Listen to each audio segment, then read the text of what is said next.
Сәлем достар! Жақында Samsung компаниясы жаңа презентациясын өткізді. Онда жаңа флагман телефондарын паш етті.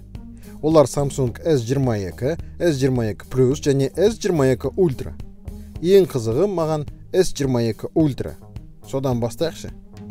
Ең бірінші Samsung Electronics компаниясының мобильді смартфондар бөлімінің басшысы Tae-Moon Ro сөйледі. Қазіргі уақытта смартфондармен байланыстамыз, жұмыс жасаймыз, жаңалық енгіземіз. Биылғы жаңалық ол эко-жүйе. Бұндай жаңалықтар өндірісті алдыға итереді және биік шыңдарға жеткізеді дейді Ро. Бүгінгі видеода Samsung S нұсқасымен таныс боласыздар. Бұл премиум смартфондар жаңа стандартты бағындырады. Мобильді технологияның болашағы ол шексіздікте дейді. Біздің девайстарға риза боласыздар деп үміттенеміз, дейді Tae-Moon Ro. Samsung S22 сериясы. Басталысымен негізгі артықшылығын айтты. Басқа дизайн, мықты процессор, көпке шыдайтын аккумулятор. Айтпақшы, былтыр S21 Ultra алғандар аккумуляторы өте нашар деді. S Pen қаламы өзінікі. Сатып алу керек емес. Бұрын тек Note серияларында болушы еді, енді S флагманда болады. Айта кетерім, енді Note сериясы болмайды. Енді корпусын алюминийдан жасай бастады. Өйткені ол көп жылға шыдайды дейді. Кімнен үйренді деп ойлайсыздар? Комментарийге жазыңдаршы. Дисплей AMOLED 6.8 дюйм, бірақ ең үлкен артықшылығы ол екі жағы дөңестелген экран. Ондай S22-де және S22 Plus-та жоқ. Және дисплей басқалар сияқты 1080-де 2340 емес, 1440-та 3080. Өте әдемі экран. Әрине экран жаңару жиілігі 120 Гц. Смартфонның дисплейі Corning Glass Victus Plus. Процессоры 4 нанометрлік транзисторлардан құралған. Бұлар жарысып бір-бірінен асайын деді. Аккумулятор үлкен болса да 50%-ті 20 минутта толтырады. Экологиялық таза материал қолдану Samsung үшін алғашқы рет сияқты.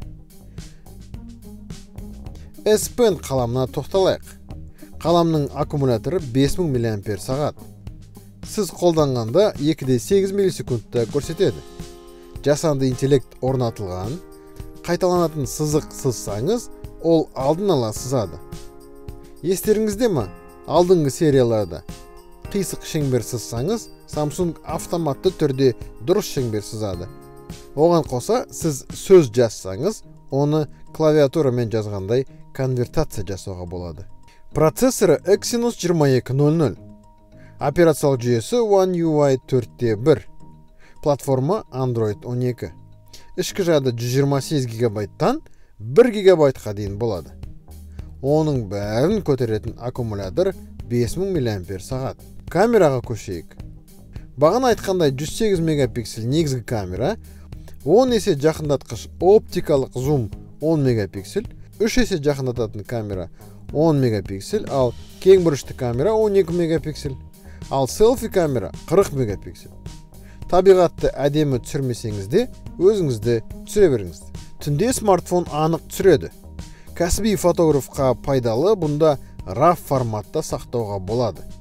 Экспозициясын көтеруге, немесе көлеңкесін өзгертуге болады. Ал енді видео мүмкіндігі. Фото, видеомен достармен бөліскен ұнаса, Galaxy S22 нұсқамен түсіріңіздер. Қорықпай әлеуметтік жүйеде бөлісіңіздер. Видео жоғарғы сапада жүктеледі және бұзылмайды дейді. Стабилизациясы да бар. Жаңа NPO жүйесі арқылы түнде түсірген видео әдемі етіп ағартып береді. Бұл біздің жасанды интеллекті бар ең үздік камера дейді. Енді кадр жиілігі. Жоғарғы HDR көмегімен сіз бұрын байқамаған детальдерді енді көретін боласыздар. Nona Binning деген жаңа пиксель технологиясын құрастырды. Оған 108 мегапиксель камерасын жоғарғы сапада сурет көрсетеді. Енді сізге бөлек стабилизатор керек болмайды. Видео түсіргенге өзінің супер стабилизациясы бар. Samsung S22 Ultra менің қолыма түскенде жүгіріп түсіретін шығармын. Шын айтам. Супер екендігін дәлелдесін де. Және Galaxy S22 мен видеоларыңыз таза және ақшыл болады. Автокадрлеу деген функциясы болады. Егер кадрда бір адам болса, оны ортаға алады. 3 адам болса 3, 5 адам болса 5-еуде кіретіндей болады. Енді бұрынғыдай жарты бет деген сурет болмайды. Және трекинг деген болады. Сіз бір адамға басып фокусты қатырсаңыз, тек сол адамды түсіреді. Жақындатады, сол адам центрде болады. Түнде жақсы түсіре бастады. Өйткені бұрынғы Galaxy S21-ден пиксельді 1.23 есе үлкейтті. Ал матрица үлкен болған сайын жарық көп өткізеді. Енді сізде таза және жарығы мол суреттер болады. Енді портретті фотоларда әдем болады. Адам бетін сканерлегендей артқы фонды бұлыңғыр жасайды. Бұрын портретті режим шаштың шетін, құлақтың шетін бұлыңғыр етсе, енді ондай қателік болмайды.